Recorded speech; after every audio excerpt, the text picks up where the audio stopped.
On to race number 2 and the second on the programme. Straight onto the all-weather here. It's a Class 5 over the 1,200 metres, headed by Sky Treasure. Runner up behind Massive Millennium last time out. Great Sun drops into Class 5 for the first time, as does Autopay. On the dirt for the first time on race day. Ever Strong was a course and distance winner 2 starts back. Massive Millennium, a winner last time out, beating Sky Treasure. Young Dreamer makes his all-weather debut. He'll probably roll forward from barrier 5. We've got Happy Sound, course and distance winner 2 starts back, and Snow Hooves only won 1 from 41. Joe Moreira jumps on board. He was on board for that win. He's come up with barrier 2.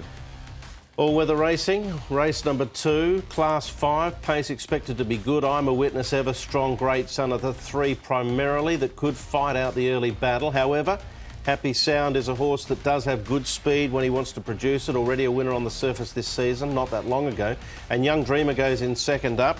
His trials leading in and his performance last start suggest he can be right there, and he has the claim. So solid enough tempo expected. Looks fast, doesn't it? Or good to fast. Anyway, but here's Ever Strong. He did lead all the way when he won. He did have it his own way, and Zach Purden was on that occasion. That was 2 starts ago. He's had a run since.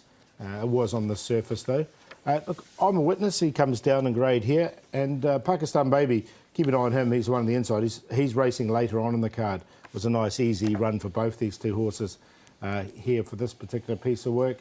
And the next one is Snow Hooves. Now, he's only been with Chris So for 2 starts, and he's run well both occasions, I thought. He's got a low barrier draw. I know he's only had the 1 win from 41 starts, but with Chris So, he's only had 2 starts for a second, so I think he can run well. All right, well, let's start off with Massive Millennium, who's having his first start for Benno Young here. Chad Schofield's in the saddle. He did it really tough, but still managed to run down Sky Treasure and Happy Sound. Yep, Sky Treasure I thought fought on OK. Happy Sound just kept sort of grinding. I think he probably does his best racing when he can get a little bit closer. But Massive Millennium had actually trialled all right leading into this. He and Corre Rapido, they ran to Sky Treasure, and in the end he got the money at a big price. Sky Treasure did fight on best of the rest. So looking at that form, you'd probably have to include first and second, which I ended up doing. Yeah, I didn't include the winner. I just wonder if it was a really hard run, that from barrier 12. I just don't know if it's been taken out of him. He could easily win, and he might have found a new niche in Benno Young stable, but I'll take a chance against him. All right, OK, that's Massive Millennium. Young Dreamer makes his debut here on the dirt. He has trialled on the surface. We're looking at some turf form, though, at Happy Valley. Yeah, look, he should get a nice run, actually, Young Dreamer. He's barrier 5. He's got the 10 pounds off, and Don Eduardo's, they're real wet trackers in New Zealand, so I think the all-weather will suit him. And he is a horse that has works well on it in the past, so I expect a good run from him. I've got him in on a minor line. I'm going to tip him to win, actually. I think the 10 pounds off here in a very even race can be the difference. So he can sit in, he might not necessarily lead, but he'll be handy, and then when the puffing and panting starts for the Class 5, it's just the lighter weight might penetrate him to the front at the right time. All right, OK, but Sky Treasure, Paul, is our early favourite. Got him in for second, but I'm going to go with Snow Hooves, Joe Moreira, to even the score up. I've got Zach Purden in the first, Joe Moreira in the second.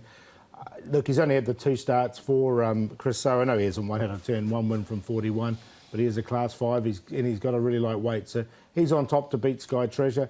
Young Dreamer we just talked about. Autopay is another interesting runner. He comes on to the all-weather for the first time. He's by Darcy Brahma, and we have seen that breed go well on the surface. So 12, 1, 8 and 3 with exotics the way. Fair enough, yeah. It's an open race. I've gone with the 8 as for the reasons I mentioned. Young Dreamer, he can race handy. I thought he ran OK, fresh last start. Tony Millard utilising his apprentice here in Victor Wong. Goes in second up. The Racing Club will be there by the hundreds and thousands, because they've got a lot of horses running on Saturday, and I think this might be a little winner for them potentially early on. Sky Treasure, Ever Strong, Massive Millennium is potentially the dangers. It is open, but I'm happy to tip the 8. Yeah, I left him out in the end. He's on the bench, but I'm not going to argue with you, Brett. You're the Duke of the Dirt, the King of Class 5. So, well, it's a great title to have, Andrew. If he's on top for you, that's good enough for me. All right, that's the first 2 races done. Short break for us. Back right after this.